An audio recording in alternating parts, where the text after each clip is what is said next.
အီရန်နိုင်ငံရဲ့အလဲကျိုက်ကလာမှာပစ်ချန်ခံလဲရတဲ့အမေရိကန်လေးသူရဲ့တယောက်သူ့တယောက်တည်းကိုကယ်တင်ဖို့အတွက်စစ်တပ်တစ်ခုလုံးနီးပါးပါဝင်ခဲ့ရတဲ့မယုံနိုင်စရာစစ်စင်ရေးကြီးတစ်ခုအကြောင်းကိုဒီနေ့မှာအသေးစိတ်ပြန်လည်တင်ဆက်သွားမှာဖြစ်ပါတယ်။အချိန်က2026ခုနှစ်ဧပြီလ6ရက်နေ့အီရန်နိုင်ငံရဲ့ဇာဂရုစ်တောင်တန်းနေပေါ်မှာတနက်တန်နေဆူညံပေါ်လောလိမ့်နေပါတယ်။အမေရိကန်အထူးတပ်ဖွဲ့ဝင်များလေသူရဲတဦးရဲ့အသက်ကိုကယ်တင်ဖို့အတွက်အသက်ကိုပဓာနမထားပြီးတိုက်ပွဲဝင်နေကြတဲ့အချိန်ပေါ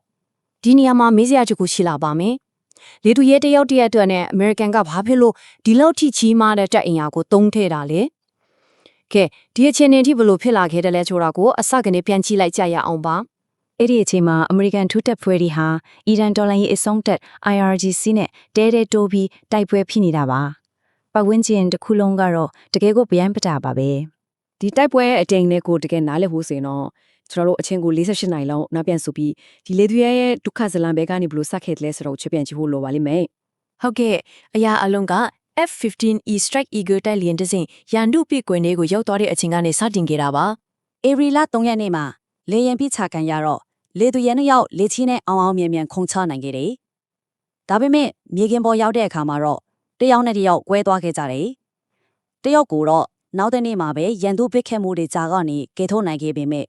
ဒုတိယလေသူရဲဖြစ်တဲ့ဘုံမူကြီးကတော့ရန်သူနယ်မြေထဲမှာတယောက်တည်းပိတ်မိနေပြီးအီရန်တပ်တွေရဲ့အကြီးအကျယ်ရှာဖွေမှုကနေလွတ်မြောက်ဖို့အသေးအတန်စ조사နေခဲ့ရပါတယ်။ဒါပေမဲ့ဒီလေသူရဲဟာအကူအညီမဲ့နေတဲ့တားကောင်တောင်လုံးတော့မဟုတ်ပါဘူး။သူက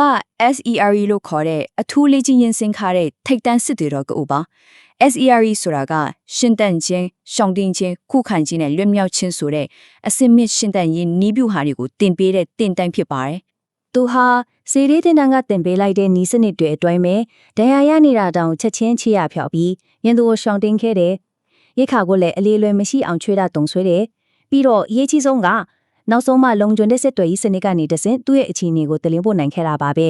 ။ဒါဟာသူ့ကိုကယ်တင်ဖို့အတွက်အခွင့်အရေးတစ်ခုပြန်ဖန်တီးပေးလိုက်တယ်လို့ပါပဲ။အခြေအနေကိုပိုပြီးဆိုးရွားသွားစေတာကတော့အီရန်အစိုးရကဒီလေသူရဲကိုအရှင်ဖြစ်စေအသေးဖြစ်စေဖန်ပေးနိုင်တဲ့ဒေတာခန်တွေကိုအမေရိကန်ဒေါ်လာ6000စုချမယ်လို့ကြေညာလိုက်တာပါပဲ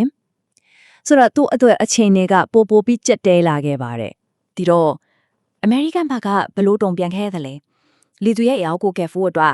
်အမေရိကန်စစ်တပ်ကဘလောက်အထိကြီးမားတဲ့စစ်အင်အားကိုအသုံးပြုခဲ့တယ်လဲဆိုတာကိုဆက်ကြည့်လိုက်ကြရအောင်ပါ။ဒီစစ်စင်ရေးတစ်ခုလုံးကစနစ်တကျပေါင်းဆက်ထားရင်စက်ရန်တရားကြီးတစ်ခုလိုပါပဲ။မြေပြင်မှာတိုက်ပွဲဝင်ပြီးကယ်ဆယ်ရေးလုပ်ဖို့လေတပ်ရဲ့ Para-Rescue တပ်ဖွဲ့တွေသူတို့ကိုရန်သူနေမြေတွေကိုဘယ်သူမှမသိအောင်လျှို့ဝှက်ပို့ဆောင်ပေးဖို့ခြေတပ်ရဲ့ Night Stalkers ရဟတ်ယာဉ်တွေပြီးတော့အပိုစီးကနေလုံခြုံရေးပေးပြီးလမ်းကြောင်းရှင်းပေးဖို့ F-35 တိုက်လေယာဉ်တွေနဲ့ MQ-9 drone တွေအထိ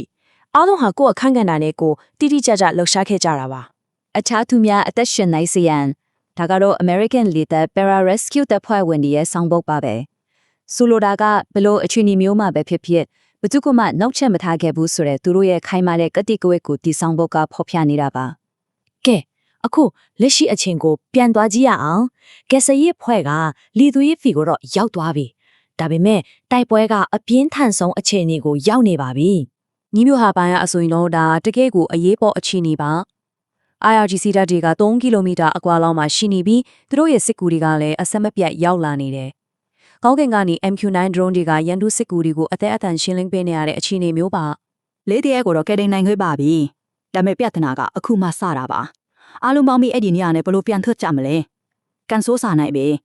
ကဲထုတ်ရေးအစီအစဉ်မှာကြီးမားတဲ့အမားယွင်းတစ်ခုဖြစ်တော့မှာပါမူလအစီအစဉ်ကတော့ယာယီလေရင်ခွင်ကလေးတစ်ခုမှာ MC-130 တက်ဆုံးလီရင်လေးဆင်းသက်ပြီးအားလုံးကိုတင်ဆောင်ထွက်ခွာဖို့ပါပဲဒါပေမဲ့လက်တွေ့မှာတော့သိမြေကထင်းထားတာထက်ပိုပြော့နေတာကြောင့်ဒေါ်လာတန်းပေါင်းများစွာတန်းနဲ့ MC-130J လေရင်ကြီးနှစ်စင်းလုံးနွမ်းထက်မှနစ်ပြီးလုံးဝပြန်ထွက်လို့မရတော့တဲ့အခြေအနေဆိုးကြီးဖြစ်သွားခဲ့ပါတယ်။ရန်သူတွေကလည်းတပြေးရင်းနဲ့ပိုပြီးညီးကပ်လာနေပြီ။ဒီအချိန်မှပဲအရန်ကိုခက်ခဲတဲ့ဆုံးဖြတ်ချက်တစ်ခုကိုချခဲ့ရပါတယ်။အဲ့ဒါကတော့ကိုယ့်ရဲ့အစင်မြင့်ညီးပညာတွေရန်သူလက်ထဲမရောက်သွားအောင်သူတို့အကဝါရထံအွန်ပွဲမဖြစ်သွားအောင်ကိုလေရင်ကိုပြန်ဖြည့်ဆည်းပစ်ထုတ်ပါပ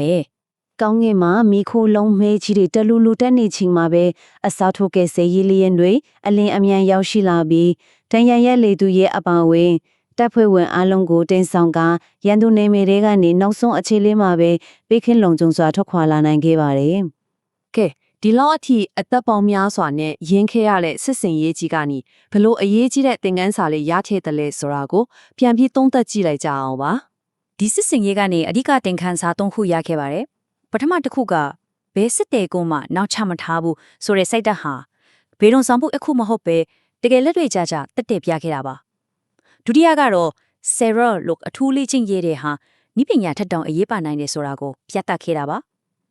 နောက်ဆုံးတစ်ခုကတော့မြေပြင်ပေါ်ကလူသားတစ်ယောက်ရဲ့ကျွမ်းကျင်မှုနဲ့ကောင်းကင်ဘော်ကနိပညာတွေရဲ့ပြည့်စုံတဲ့ပေါင်းစပ်မှုဟာအောင်ဖွဲအတွက်အဓိကတောက်ချက်ဖြစ်တယ်ဆိုတာပါပဲ